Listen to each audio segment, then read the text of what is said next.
தினம் ஒரு திருக்கோயில் நிகழ்ச்சியில் இன்றைய தினம் நாம் தரிசிக்கப் போகிற ஆலயம் நடுபழனி அருள்மிகு தண்டாயுதபாணி திருக்கோயில்.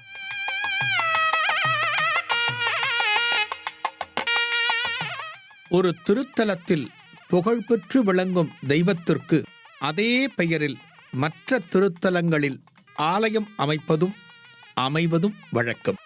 கும்பகோணம் அருகே சுவாமிமலை முருகப்பெருமான் அருளுகின்ற அறுபடை வீடு.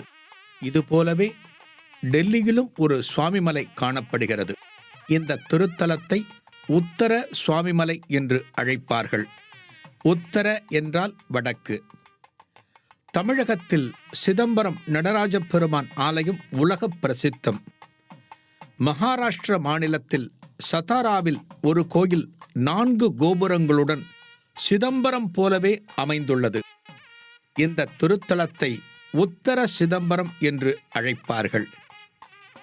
தமிழகத்திலே பழனி என்ற திருத்தலம் பிரபலம். அறுபடை வீடுகளுள் ஒன்று. அதைப் போலவே சென்னையில் கோடம்பாக்கம் அருகே வடபழனி முருகப்பெருமான் அருளுகின்ற அற்புதமான ஆலயம். மேல்மருவத்தூர் அருகே இன்னொரு பழனி. இதை நடுபழனி என்று அழைக்கிறார்கள்.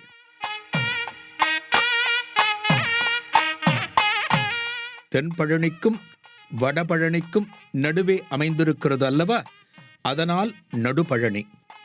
வாருங்கள், நடுபழனி அருள்மிகு தண்டாயுதபாணி திருக்கோயிலை தரிசிக்கலாம். நடுபழனி அருள்மிகு தண்டாயுதபாணி சுவாமி திருக்கோயில் எங்கே அமைந்திருக்கிறது? சென்னை திருச்சி தேசிய நெடுஞ்சாலையில் மேல்மருவத்தூரிலிருந்து சுமார் 2 கிலோமீட்டர் தொலைவு சென்றால் இடப்பக்கம் ஒரு வளைவு, அதாவது ஆர்ச் தென்படும்.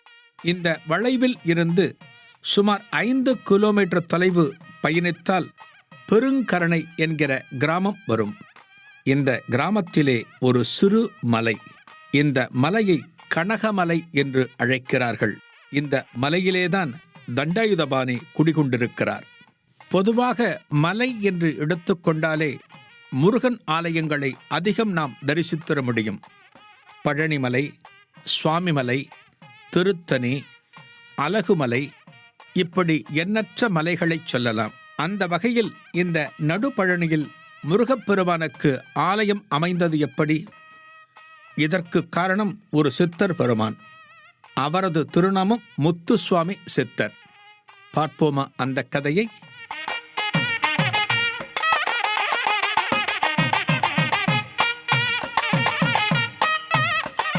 சுமார் 75 வருடங்களுக்கு முன்பு பொள்ளாச்சியிலே ஒரு மிராசுதார் வாழ்ந்து வந்தார். அவர் பெயர் முத்துசுவாமி. முருகப்பெருமான் திருவருளால் தெய்வ நம்பிக்கையோடு பல திருத்தலங்களை தரிசிக்கக்கூடியவர், இறையருள் பெற்றவர்.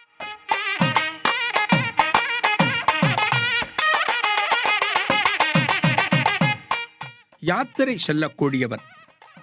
ஒருமுறை வட இந்திய யாத்திரை சென்று முடித்துவிட்டு அச்சிரப்பாக்கத்திற்கு அருகே இருக்கக்கூடிய ஒரு திருப்புகழ் திருத்தலத்திற்கு வந்தார். அந்த திருத்தலத்தின் பெயர் பெரும்பேர் கண்டிகை. இதே அச்சிரப்பாக்கம் தாண்டியதும் மலைக்கு மேல் முருகப்பெருமான் அருளுகின்ற திருத்தலம் இந்த பெரும்பேர் கண்டிகை. மிக புராதனமான ஆலயம். இந்த பெரும்பேர் கண்டிகையில் மலை மீது 4 ஆண்டுகள் தவம் செய்தார் முத்துசுவாமி.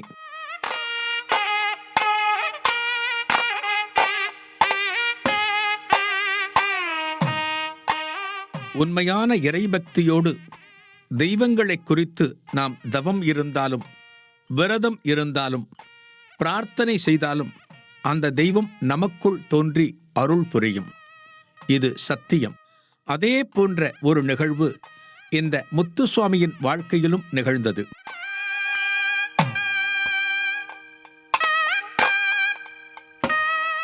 பெரும்பேர் கண்டிகையில் தங்கியிருந்து தவம் செய்த காலத்தில் ஒரு நாள் முத்துசுவாமியின் கனவில் முருகப்பெருமான் தோன்றினார். முருகப்பெருமானை பார்த்ததும் அந்த பெருமானை நமஸ்கரித்தார் முத்துசுவாமி. அதன்பின் முருகப்பெருமான் இந்த முத்துசுவாமிக்கு ஒரு உத்தரவிடுகிறாராம். என்ன உத்தரவு தெரியுமா? பெருங்கரணையில் உள்ள மலையில் எனக்கு ஒரு கோயில் எழுப்ப வேண்டும், அது உன்னால்தான் முடியும் என்று சொல்லியிருக்கிறார். இந்த பகுதிக்கு புதியவரான முத்துசுவாமி முருகப்பெருமான் தன் கனவில் சொன்ன பெருங்கருணை எங்கே இருக்கிறது என்று தேடி அறிந்தார். அந்த மலையையும் ஒரு நாளில் கண்டுபிடித்தார். முருகப்பெருமான் சொன்னபடி வழிபாடுகளை அங்கே துவக்க வேண்டும் என்பதற்காக அந்த மலை உச்சியில் ஒரு வேலாயுதம் நிறுவி வழிபாடுகளை துவங்கினார்.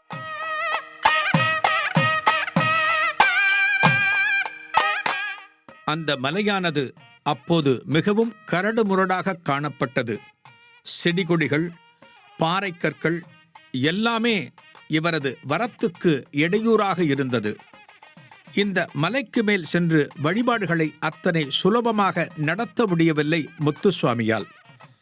என்ன செய்தார் தெரியுமா? அந்த செடி கொடிகளை களைந்தார், பாறைக்கற்களை சரி செய்தார். நாளடைவில் இந்த வேல் வழிபாட்டிற்கு அடுத்த கட்டமாக முருகப்பெருமானை ஒரு விக்கிரக வடிவில் வைக்க வேண்டும் என்பதற்காக ஒரு விக்கிரகத்தையும் அங்கே ஸ்தாபித்தார்.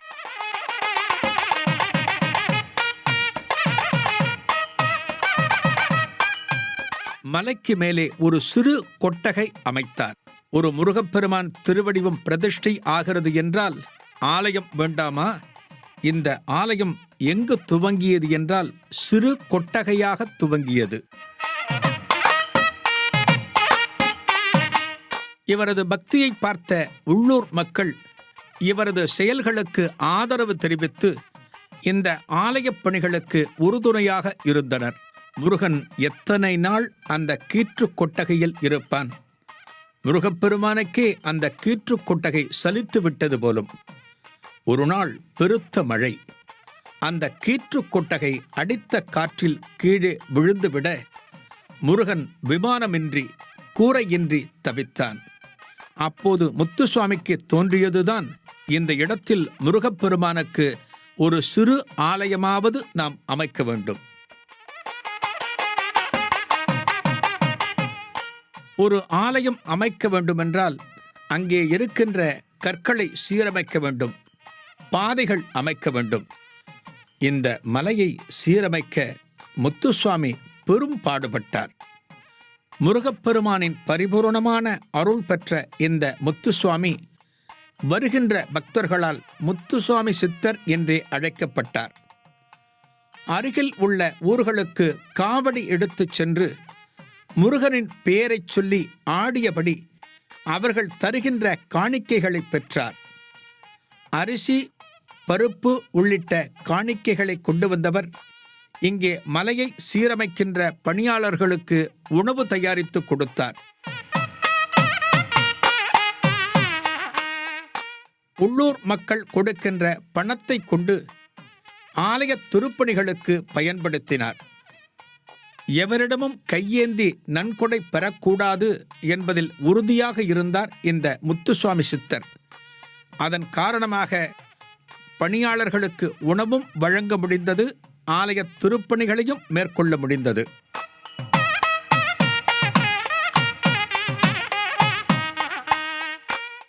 ஏதேனும் குறையோடு தன்னிடம் வருபவர்களுக்கு திருநூறு தந்து அவர்களது பிரச்சனைகளை குணமாக்கினார்.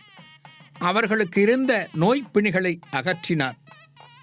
இதனால் இந்த முத்துசுவாமி சித்தரின் பெயர் பல இடங்களிலும் பரவியது.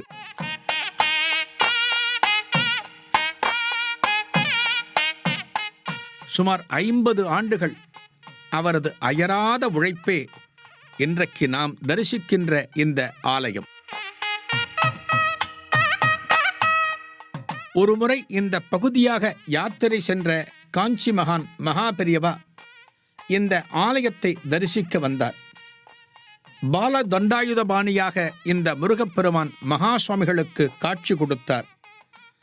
அதன் பிறகு நடுபழனி என்கிற பெயரை காஞ்சி மகாபெரியவாதான் இந்த திருத்தலத்துக்கு வைத்தாராம். முருகனின் மூலவர் விக்கிரகத்தை மரகத வடிவில் வடிக்குமாறு மகாபெரியவா சொல்லியிருக்கிறார். அதன்படி புது தண்டாயுதபாணி மரகத வடிவில் வடித்து 1993 கும்பாபிஷேகம் நடந்தது.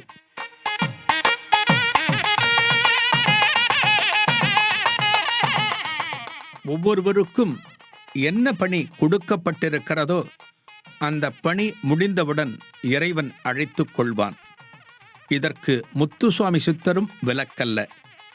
தனது பூவுலக வாழ்வு நிறைவுக்கு வருவதை உணர்ந்த முத்துசாமியின் கனவில் ஒரு நாள் மைசூர் கணபதி சச்சிதானந்த சுவாமிகள் உருவம் தென்பட்டது. அதேபோல் அதே நாளில் அதே வேளையில் கணபதி சச்சிதானந்த சுவாமிகள் கனவிலும் முத்துசுவாமி சித்தர் வந்து போனார்.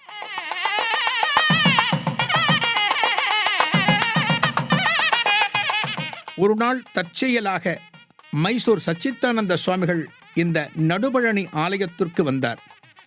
முத்துசுவாமி சித்தருக்கு பெரும் மகிழ்ச்சி. இருவரும் தாங்கள் கண்ட கனவு பற்றி அந்த வேளையில்தான் பரிமாறிக்கொண்டார்களாம். அப்போதுதான் இருவருக்கும் புரிந்தது, ஒரே நேரத்தில் முருகப்பெருமான் இருவரையும் ஆட்கொண்டிருக்கிறான் என்பது. இந்த கோவிலுக்கு ஒரு நிரந்தரமான அடையாளத்தை கொடுத்த முத்துசுவாமி சித்தரின் ஜீவ சமாதி மலை உச்சியில் காணப்படுகிறது. முன் மண்டபத்தோடு எழிலான ஒரு ஆலய வடிவில் இவரது ஜீவசமாதி காணப்படுகிறது. நித்தமும் இந்த ஜீவசமாதிக்கு வழிபாடுகள் நடக்கின்றன.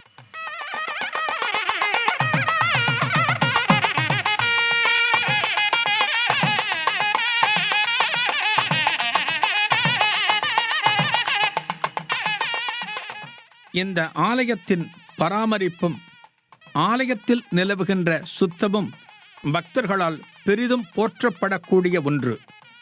அந்த அளவுக்கு ஆலய வளாகப் பகுதிகள் வெகு சுத்தமாகவும் நேர்த்தியாகவும் காணப்படுகின்றன.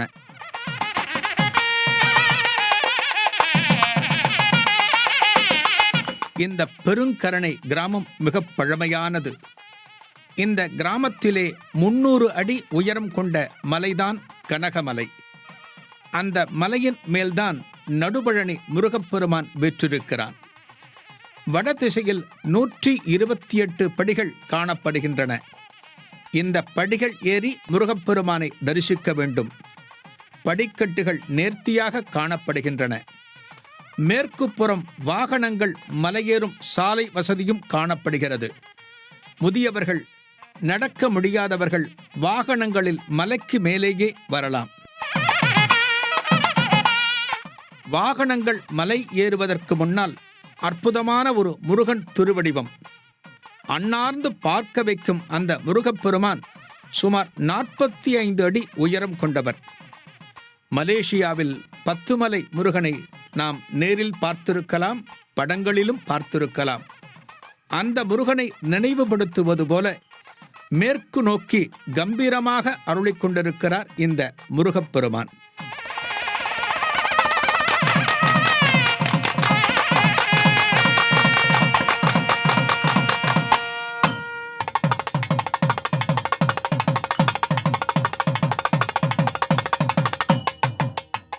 நடுபழனி அருள்மிகு தண்டாயுதபாணி திருக்கோயில். மலை ஏறுகிற போது இடும்பன் சந்நிதி காணப்படுகிறது. முருகப்பெருமான் ஆலயம் என்று சொன்னாலே இந்த இடும்பனுக்கு ஒரு தனிச் சந்நிதி உண்டு. காரணம், முதலில் காவடி சுமந்து முருகப்பெருமானை வழிபட்டவன் இந்த இடும்பன்.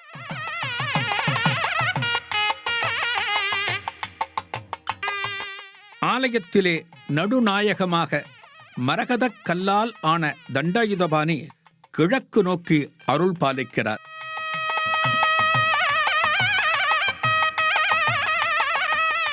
இவருக்கு இருபுறமும் மயில்கள் காணப்படுகின்றன. நாகர்கள் பின்புறம் காணப்படுகின்றன. மயில் தோகை அலங்காரத்தோடு கவசம் சார்த்தப்பட்ட, அதாவது வெள்ளியால் ஆன மயில் தோகைகள் இந்த முருகப்பெருமானுக்கு மேலும் அழகு கூட்டுகிறது.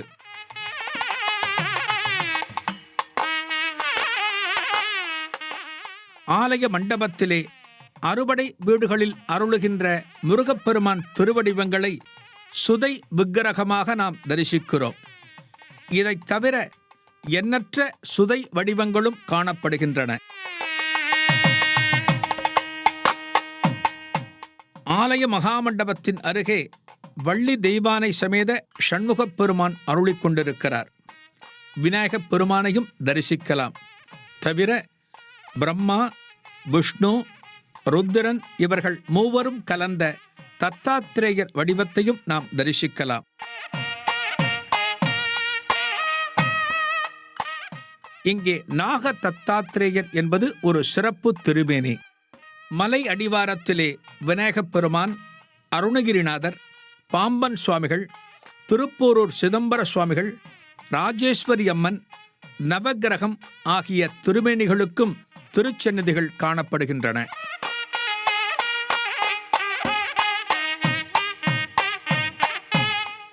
மலைக்கோயில்களை வலம் வந்து வணங்குவது பக்தர்கள் இயல்பு. அதைப்போல இந்த ஆலயத்திலும் நடுபழனி மலையை பௌர்ணமி உள்ளிட்ட விசேஷ நாட்களில் வலம் வந்து வணங்குகிறார்கள் பக்தர்கள். செவ்வாய்க்கிழமை, கிருத்திகை தினங்களில் இந்த நடுபழனி முருகப்பெருமானுக்கு நடக்கின்ற பாலபிஷேகம் வெகு சிறப்பு. அன்றைய தினம் திரளான பக்தர்கள் ஆலயத்தில் வந்திருந்து முருகப்பெருமானை தரிசித்து இறையருள் பெறுகிறார்கள்.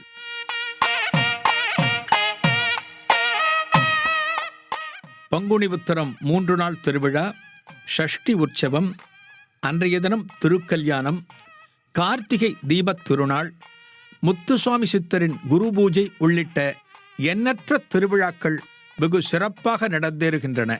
பழனி முருகப்பெருமானுக்கு தைப்பூச தினத்தன்று திரளான பக்தர்கள் காவடி எடுத்துச் சென்று வணங்குவது போல இந்த நடுபழனி ஆலயத்திற்கும் திரளான முருகனடியார்கள் காவடி எடுத்து வந்து வணங்குகிறார்கள். இந்த ஆலயத்திலே சிறப்பான திருவிழா என்று சொன்னால் தைப்பூசம்.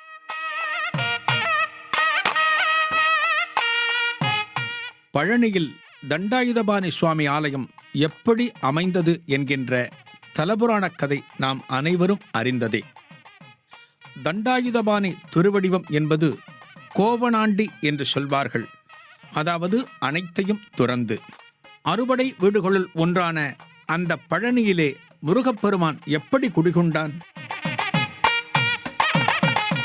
ஒரு பழத்தினால் விளைந்த கதை இது. கலகம் செய்வதற்கென்றே அவதரித்த நாரதப் பெருமானின் கைங்கரியத்தால் பழனி என்கின்ற புனித தலம் உருவானது.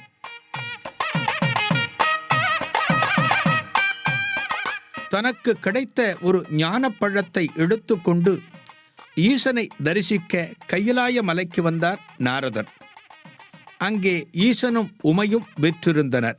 இந்த ஞானப்பழத்தை சர்வேஸ்வரனிடம் கொடுத்த நாரதர், இந்த பழம் அதிக சக்தி கொண்டது, இதை உண்டால் அனைத்து ஞானங்களையும் பெறலாம் என்றார் தனக்கே உரிய துணியில். பெற்றவர்களின் கையில் இப்படிப்பட்ட ஒரு அரிய விஷயம் கிடைத்தால் அதை பிள்ளைகளுக்கு கொடுத்துத்தானே அவர்கள் சந்தோஷப்படுவார்கள். அந்த வகையில் ஈசன் தன் திருக்குமாரர்களான விநாயகனுக்கும் முருகனுக்கும் இதை பகிர்ந்து கொடுக்க விரும்பி அவர்கள் இருவரையும் அழைத்தார்.